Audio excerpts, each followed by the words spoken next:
Hey students, welcome to week 8. So I just want to give you guys a quick little update on my life, just to let you know kind of what's going on. It's been a little bit hectic here the last couple weeks. We're in the process of selling our house, and so if I haven't gone back to you as quickly as I have been in the past, that's why. But another huge reason why I haven't been getting back to you maybe as quick is because recently my wife gave birth to our baby boy. This is Teddy. Well, his real name's Theo Spencer, but we're calling him Teddy. So, anyways, that's it's really exciting time in our house. He's a pretty cute guy. That's the main reason why I haven't been getting back to you really quick, and because he was actually born. He was born on Saturday. And so with that, usually what would happen in a teacher's life, in regular times, is he or she would take a week off. Well, if it was she, probably longer.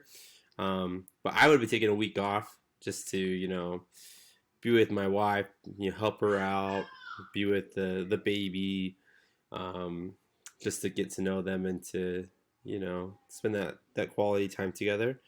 It's because of that. I just want you to be aware that I'm going to get back to you guys as soon as I possibly can, but it might be a little bit longer than usual. Okay, but I'm going to be doing my job because I get paid to do my job, and I care about you guys. We're nearing the end of the quarter, but I just want you to, to be patient with me, because again, this is a time that we're all trying to figure out, and so that's kind of my sort of spiel about it. Okay, so let's get to the classwork. So this week, if we take a look at what you guys need to do. So last week I asked you guys to cite your sources. I said, listen, not enough of you are citing your sources, and you need to cite it because, again, this is all like this whole sort of research project is about citing our sources and learning how to do academic research. And so more of you guys cited your sources, right? You said, this is where I got my source from. However, there's a couple issues.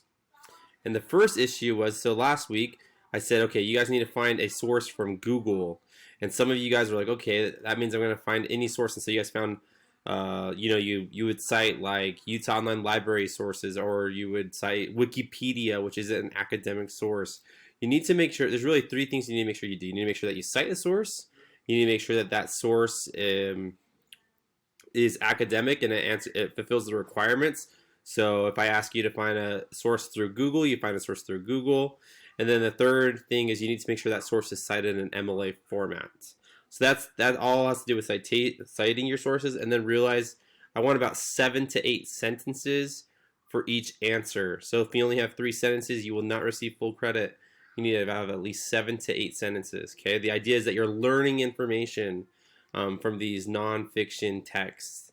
And so again, if you're only citing like 2 sentences, that means you found 2 sentences worth of information to share.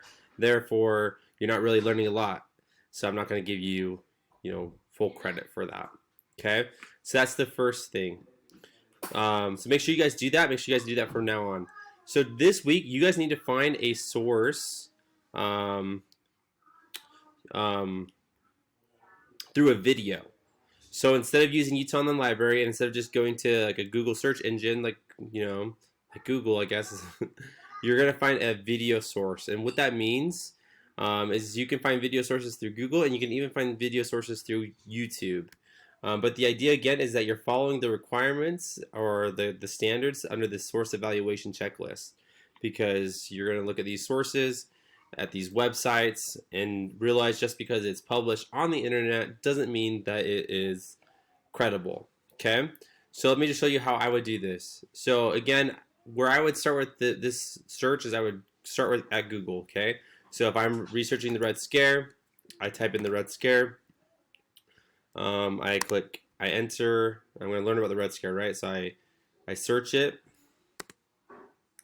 It brings me here. It has all these different things pop up. First thing that pops up is Wikipedia. Again, I know that Wikipedia is not credible. I can't use Wikipedia. However, I can limit my sources. The advanced search. I go to the site of domain and say, okay, I only want .gov sources coming up. That means the government sources, right? So here's this thing from mass.gov. I don't really know what that is. I can click on it though. Basically, that should mean that's from the government. I think it's from Massachusetts government, and so it looks like Massachusetts has some information on the Red Scare, right? So that's how I would find that source. But realize too that I'm trying to find a video, so I'm not going for websites. So the difference here, all right, I'm limiting my sources.gov. I'm using Google, but now I'm just gonna click on this video sources. So now only videos are going to come up. So this says anti-communism and post-war America. I click on this, and I learn about the Red Scare through the video. If I can find the video here. That's right. Maybe it's not right there. Nope, not there. But again, so that's part of research, right? Is we're looking around and we're trying to find those sources. So that didn't work for me. Here's another one from the CIA. Hopefully we can trust the CIA. I click on that. It takes me to this website. Then I need to look for the source. Again, I can't find the source. So sometimes, you're not going to find good information on Google. But what you could find good information on is actually YouTube. So say you go to YouTube. We've all used YouTube before. The biggest problem with YouTube is that anybody can post on YouTube. I'm posting all my videos on YouTube, and I have really no, I'm just like anybody else. So I really have no credibility. However, if I look up the Red Scare through YouTube, here's something from the History Channel, and I can trust the History Channel. So just realize that just because it's on YouTube doesn't mean that you can just use it, but you want to make sure you find good ones. The History Channel, I know the History Channel. I can learn about the Red Scare through the History Channel. Okay, so the idea of this one is you're trying to find a credible source using a video. Okay, so we're really trying to diversify how we find our sources. We started with databases, then we went to Google, and now we're going to do videos. Can I find good sources through videos? And then when you find that source, again, you want to make sure you cite that through MLA. YouTube is a little bit different. If you find a YouTube source, say you go to the MLA site, if you click on, oh, that's my baby. If you click on electronic sources, it's going to take you here, and then you can scroll all the way down to the bottom of the page, and it tells you how to cite a YouTube video. So again, make sure you are citing this in MLA format, or you will not get full credit. Okay, but this week the question is going to be, what were people's lives like during this period, right? So for me, if I'm doing the Red Scare, I want to figure out, okay, like how did the Red Scare change the way these people lived? And I would research, and I would try to find answers for that source, for that question. Okay, so again, we're trying to do academics research, so we make sure that we cite the source, make sure that source is MLA format, we make sure the source is academic, and we try and find good information that answers the question, what were people's lives like during the period?